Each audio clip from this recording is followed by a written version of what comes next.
Hello students, आज हम new NCERT से एक्सरसाइज 11.2 का क्वेश्चन नंबर 5 करेंगे। Question number 5, a hemispherical bowl made of brass has inner diameter 10.5 centimetre. एक bowl है जो हेमिस्फेरिकल शेप का है। ये है हेमिस्फेरिकल शेप का बाउल। अब ये ब्रास का बना हुआ है और इसका डायमीटर दे रखा है 10.5 centimetre. Find the cost of tin plating it on the inside at the rate of rupees 16 per centimeter square. इसको टिन प्लेट करना है, इसके अंदर परत लगानी है टिन की और रेट है 16 रुपये पर 100 सेंटीमीटर स्क्वायर। अब हमें इसे अंदर से प्लेटिंग करनी है, तो हमें जब प्लेटिंग करनी है तो हमें क्या चाहिए होगा? एरिया। अब कौन सा एरिया चाहिए? क्योंकि हेमिस्फीयर में कर्व सरफेस एरिया भी होता है और टोटल सरफेस एरिया भी, तो हमें कर्व सरफेस एरिया चाहिए होगा क्योंकि हम इसके सिर्फ साइड्स पर अंदर से पेंट करेंगे।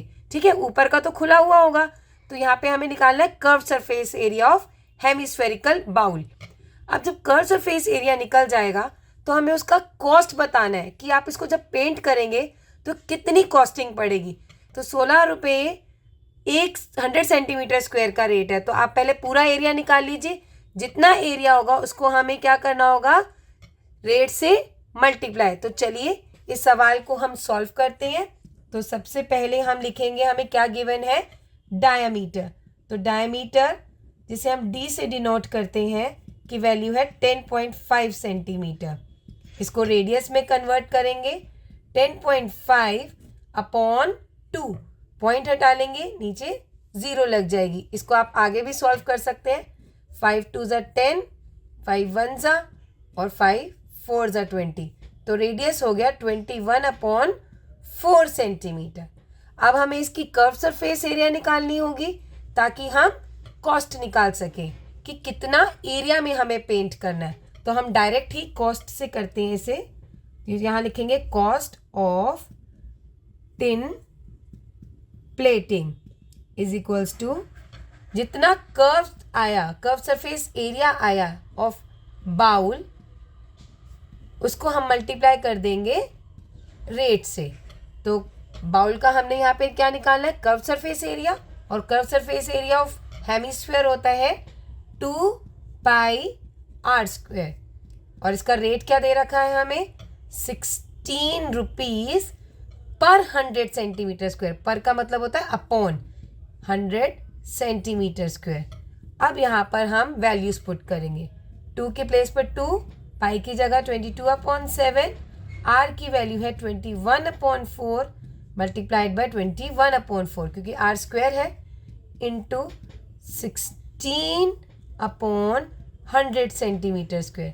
और ये जो एरिया आएगा वो भी सेंटीमीटर स्क्वायर में आएगा। तो सबसे पहले हम सेंटीमीटर स्क्वायर को सेंटीमीटर स्क्वायर से कट कर देते हैं। अब और क्या कट रहा है? 4 × 4 16, 16 से कैंसिल हो गया। 7 × 3 21, 7 1 ज़ा 7, ये भी कैंसिल हो गया। अब हम साफ साफ लिख लेते हैं हमारे पास क्या क्या बचा। 2 multiplied by 22 multiplied by 3 multiplied by 21 upon 100। हम इसको 100 से डिवाइड नहीं करेंगे पहले, क्योंकि अगर यहाँ पे कट कर देंगे तो वैल्यूज़ मुश्किल हो जाएंगी। तो आप इसको पहले मल्टीप्लाई कर दीजिए। 2 × 22 44, और यहाँ पे मैं 3 × 21 कर रही हूँ, तो ये आ गया 63। अब 44 को हम 63 से मल्टीप्लाई करेंगे तो हमारे पास आएगा 2772 अपॉन में 100। अब अपॉन 100 है, इसको डेसिमल में कन्वर्ट करने के लिए, क्योंकि 2 zeros है तो हम यहाँ पे पीछे से 2 डिजिट्स छोड़ देंगे, तो इट बिकम्स 27.72। और अब हमारा आंसर किस में आएगा? रुपीज़ में, क्योंकि कॉस्ट है। यहाँ सेंटीमीटर के सेंटीमीटर स्क्वायर कट गया था तो सिर्फ रुपीज़ यूनिट बची। तो cost of tin plating I 27 rupees 72 पैसा। तो आप समझ ही गए होंगे, जब भी हमें किसी को पेंट करना है तो हमें सरफेस एरिया निकालना है, और हमें इस बात का ध्यान रखना है कि उसके लिए कर्व सरफेस एरिया निकालना है या टोटल। यहाँ पर हमें कर्व सरफेस एरिया निकालना पड़ा क्योंकि सिर्फ हम अंदर की ओर पेंट कर रहे हैं। तो ये हमारा आंसर आ गया।